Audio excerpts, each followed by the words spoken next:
Bom, nessa aula de hoje, nós vamos continuar o assunto de calor latente e vocês podem acompanhar nas páginas 48 a 51 do livro 6. Esta é uma aula de física para o segundo ano do ensino médio. Vamos iniciar resolvendo o exercício que está na página 51, o exercício 5. Então, ele vai contar aqui uma história que é a seguinte. Num dia de muito calor, a governanta de uma residência decide fazer um refresco para as crianças que realizam um estudo em grupo.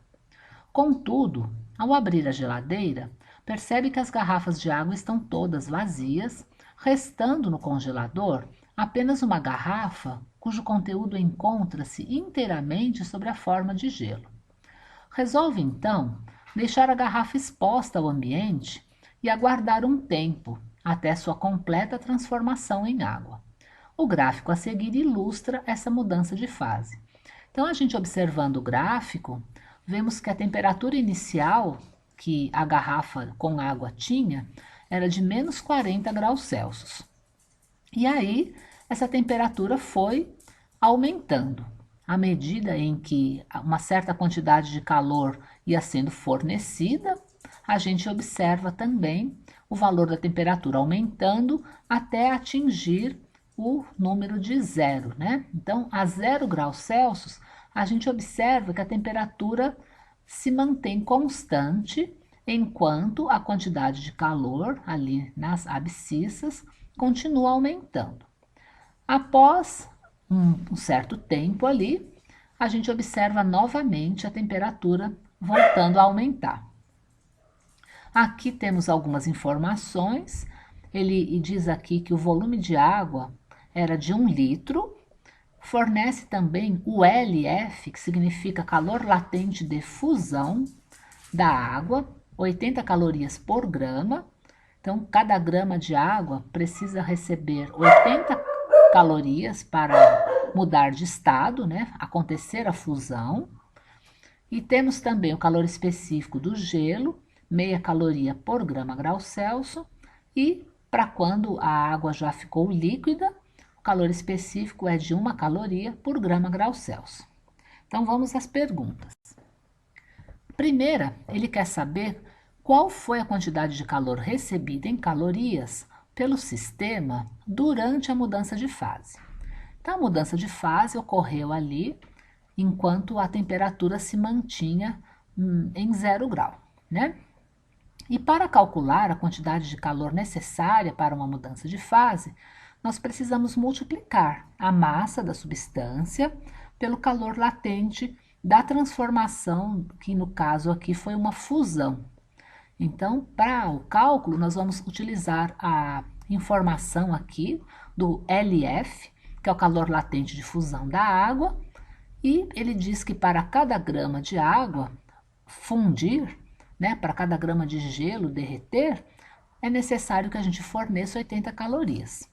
No caso aqui, a gente tinha 1 litro de água. 1 litro de água corresponde a 1000 gramas. Então, o cálculo nada mais é que multiplicar a quantidade de gramas pelo calor latente de fusão. E isso vai fornecer para a gente o total de calorias necessárias para que esse 1 litro de água que estava congelada passe para o estado líquido. No caso, vai ser a quantidade de 80.000 calorias. Na letra B, ele fala o seguinte: qual foi a quantidade de calor recebida em calorias para que, ao final, tivéssemos água na fase líquida a temperatura ambiente de 30 graus Celsius? Então, a gente precisa agora pensar em todas as fases pelas quais essa garrafa congelada passou até chegar, né, no estado líquido a 30 graus Celsius. Então, nós temos ali uma primeira fase em que a água estava a menos 40 graus Celsius e atinge a temperatura de fusão de 0 grau. Essa é a primeira fase, então, que o calor foi utilizado para mudar a temperatura do gelo, né? Quando o gelo chega na temperatura de 0, inicia a segunda fase, que já é a mudança de estado físico, que nós até calculamos já que a quantidade de energia necessária para essa segunda fase foi de 80.000 calorias. E a terceira fase já é um aumento de temperatura, e no caso, né, de 0 até 30 graus Celsius. Então, o que a gente vai precisar fazer agora é calcular a quantidade de calor das fases 1 e 3, somar com o que nós já havíamos calculado para a fase 2 e descobrir a quantidade total de calor que foi necessária fornecer a essa garrafa que estava congelada para que ela se transformasse em líquido a 30 graus Celsius de temperatura. Bom, então a fase 2 nós já sabemos, vamos então para a fase 1. Na fase 1 está acontecendo uma mudança de temperatura. Então, para calcular a quantidade de calor correspondente a essa fase 1, vamos utilizar a nossa expressão de calor sensível, ou seja, multiplicar a massa pelo calor específico e pela variação de temperatura. Na fase 1, nós temos gelo. Então, o gelo é que está sendo aquecido. E esse gelo tem um calor específico de meia caloria por grama grau Celsius. Então, para calcular a quantidade de calor necessária para aquecer o gelo de menos 40 até 0 grau, nós fazemos ali o cálculo e descobrimos que são necessárias 20.000 calorias. Como que nós chegamos nisso? Multiplicamos a massa de gelo, né, que eram 1.000 gramas, 1 litro de água, né, são 1.000 gramas, o calor específico, que o valor é meio, e calculamos o ΔT, temperatura final, 0, menos a temperatura inicial, de menos 40. Então, fazendo o cálculo, chegamos no valor de energia térmica necessária, que precisou ser fornecida para o gelo, para que ele chegasse na temperatura de 0. Depois, então, quando ele chega no 0, a gente fornece energia para ele derreter, que foi o que a gente já calculou na letra A. E na fase 3, uma vez que o gelo já está todo derretido e a gente continua fornecendo energia, aí ele vai aumentar a temperatura dele novamente. E para descobrirmos quanta energia o ambiente, né, precisou fornecer para que essa garrafa que estava com água bem gelada chegasse na temperatura de 30 graus, agora a gente vai fazer então a multiplicação ali da massa pelo calor específico da água e pela variação de temperatura dessa fase 3. Então, a gente vai ter ali o valor de 30.000 calorias. Somando tudo, a fase verde com as duas fases vermelhas, nós chegamos então no valor de 130.000 calorias. Agora, a gente vai precisar lembrar um pouquinho como que a pressão atmosférica é diferente dependendo do lugar em que nós nos encontramos, né? Então, ao nível do mar, como nós comentamos algumas aulas atrás, nós temos uma atmosfera bastante alta, né? Uma quantidade bem grande de ar fazendo pressão ali. À medida em que nós vamos nos movendo para regiões mais altas, a quantidade de atmosfera já é um pouco menor, então a pressão que a atmosfera exerce em locais mais altos também é menor.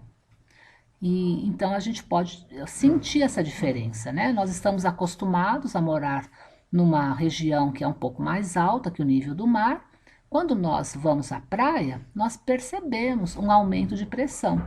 Os nossos ouvidos são bastante sensíveis e muitas vezes nós conseguimos perceber essa diferença.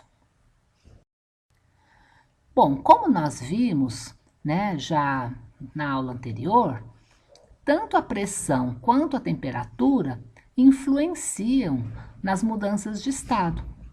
Então, quando a gente tem uma pressão que é mais baixa, a gente tem as moléculas com mais facilidade para irem se soltando umas das outras. E o processo de ebulição, ou seja, de transformação da água no estado líquido, ou de qualquer líquido, né? A saída do estado líquido para o estado gasoso, representa o afastamento dessas moléculas. Assim, quanto menor a pressão do ambiente, mais fácil será para essas moléculas irem se afastando. e, portanto, a temperatura em que ocorre a ebulição vai depender da pressão do ambiente. Então, em locais em que a pressão atmosférica é mais alta, como ao nível do mar, para a água, especificamente, a gente vai ter a temperatura de 100 graus Celsius como sendo a temperatura de ebulição. Então, nessa imagem que nós vemos aí abaixo, em Santos, né? Se a pessoa for fazer ali um chá, ela vai precisar esperar a água atingir 100 graus Celsius para ferver. Se a pessoa já vai subindo um pouco, em São Paulo, por exemplo, já não é necessário que se chegue em 100. A gente, em 98 graus Celsius, já consegue observar a água fervendo. Em Brasília, que é um pouco mais alto, a temperatura é de 96 graus. Em Quito, 90. Em La Paz, 87 graus Celsius já faz com que a água ferva. O lugar mais alto do mundo, né, o Monte Everest, a gente encontra ali a temperatura de ebulição da água igual a 72 graus Celsius. Então, é importante que a gente se lembre disso, que tanto a pressão quanto a temperatura são importantes para influenciar na mudança de estado. E o fato, né, de a temperatura de ebulição variar com a pressão atmosférica faz com que em lugares mais altos a gente não consiga cozinhar os alimentos com tanta rapidez, uma vez que a água começa a ferver numa temperatura mais baixa e se mantém naquela temperatura durante todo o processo de mudança de estado, então a pessoa tem que se conformar em cozinhar o alimento numa temperatura mais baixa, o que faz com que demore mais. Então, para contornar esse problema, já no ano de 1697, foi inventada a panela de pressão. Então, esse modelo que tem aqui à esquerda é o primeiro modelo, né, inventado ali na França.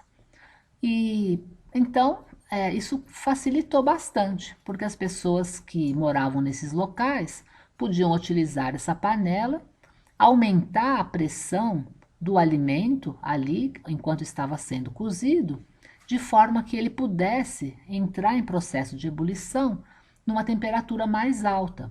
E aí ele poderia ir cozinhando nessa temperatura mais alta e o processo de cozimento seria mais rápido.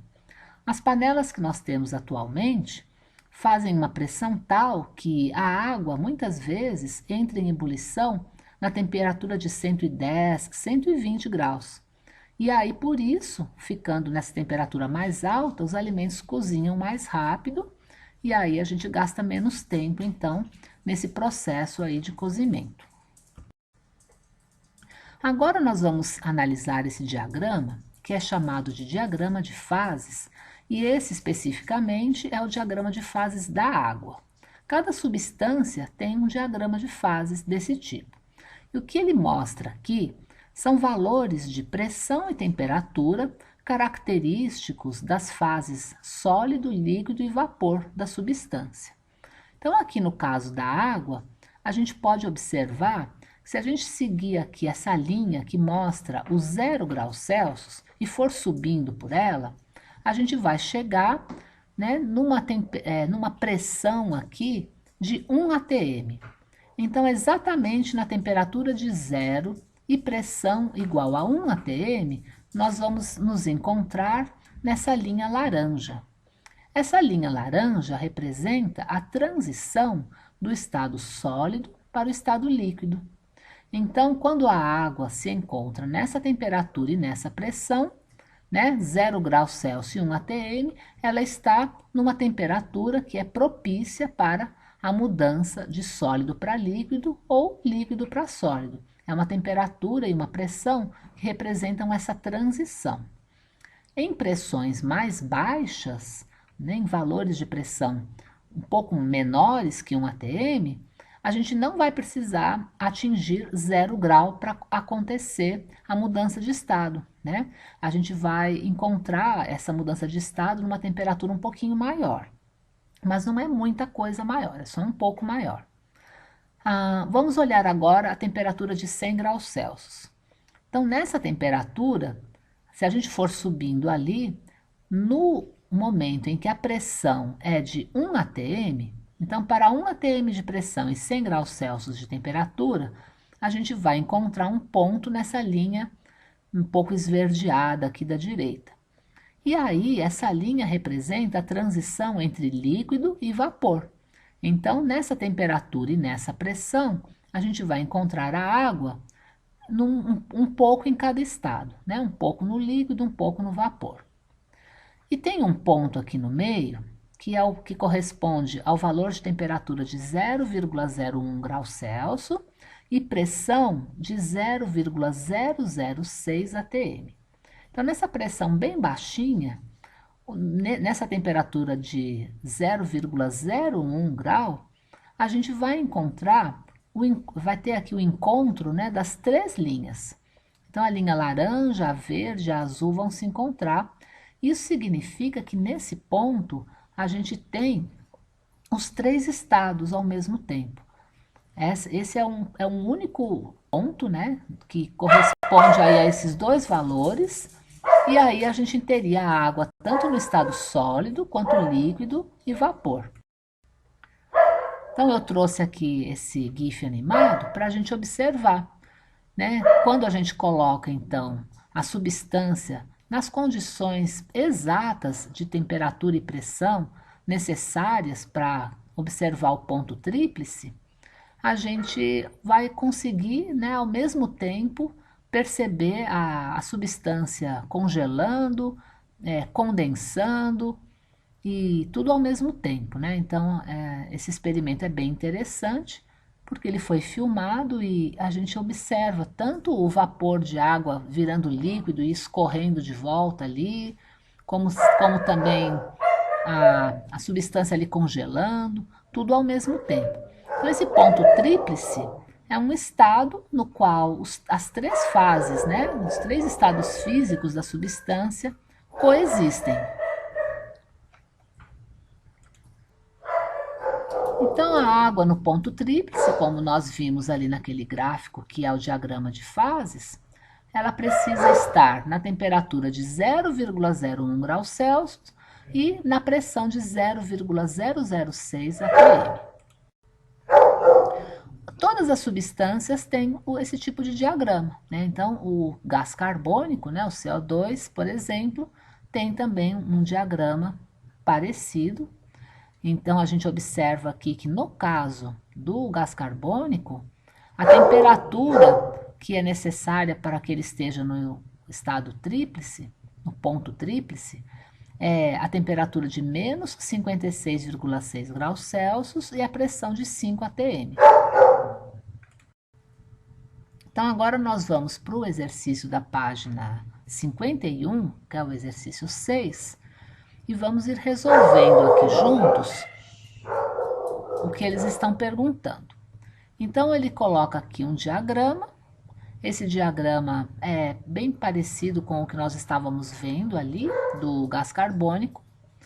E aí ele quer saber, para cada ponto que é colocado ali, qual é o estado físico que corresponde. Então, na letra A, ele quer saber especificamente do ponto D, do ponto E e do ponto F. Então, lembrando, né, para temperaturas mais baixas, a gente vai ter a substância no estado sólido. Temperaturas um pouco mais altas, a gente pode ter no estado líquido ou no estado gasoso. O estado líquido vai ser essa região aqui de cima, em que a temperatura é alta, mas a pressão também é alta. Agora, quando a temperatura é alta e a pressão é baixa, essa é a condição mais favorável que tem para o afastamento das moléculas. Então, aqui vai ser o estado gasoso. Então, nesse lado aqui, que seria altas temperaturas e baixas pressões, a gente sempre vai encontrar o estado gasoso. O estado intermediário ali é o líquido, e as temperaturas mais baixas, a gente vai ter aqui o estado sólido. Então, a letra D está no estado sólido, o ponto E no estado líquido e o ponto F no estado gasoso. A mudança do D para o F é a mudança do sólido diretamente para o gasoso. Portanto, a gente chama de sublimação, né? Esse é o nome que a gente dá para essa mudança. E a mudança do F para o E, ou seja, do gasoso para o líquido, é chamada de liquefação ou condensação. Aqui na letra E, eles querem que a gente diga o estado físico dos pontos A, B e C. O ponto A está nessa linha azul aqui. E essa linha azul representa a transição entre o estado sólido e o gasoso. Então, aqui a gente pode dizer que o ponto que está nessa linha de transição, ele pode estar tanto no estado sólido quanto no estado gasoso. Já o ponto B está na linha laranja. A linha laranja representa a transição entre o estado sólido e o líquido.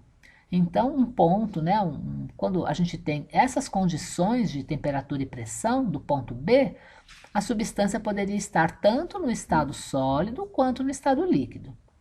E já o ponto C, que está na transição entre o líquido e o gasoso, a gente também encontraria, né, nessas condições de temperatura e de pressão, a gente poderia encontrar a substância tanto no estado líquido quanto no estado gasoso.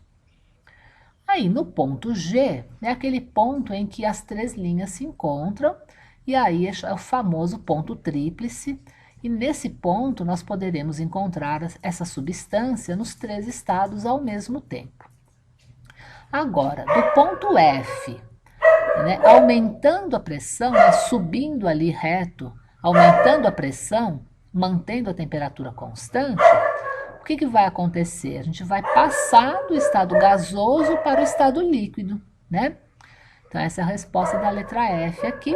E a última pergunta, que ele fala assim, saindo do F e diminuindo a temperatura com pressão constante, se a gente for andando para a esquerda ali do ponto F, mantendo a mesma pressão, a gente vai resfriando, né, essa substância, então ela vai saindo do estado gasoso, resfriando, e vai atingir o estado sólido. Então, essa seria uma sublimação.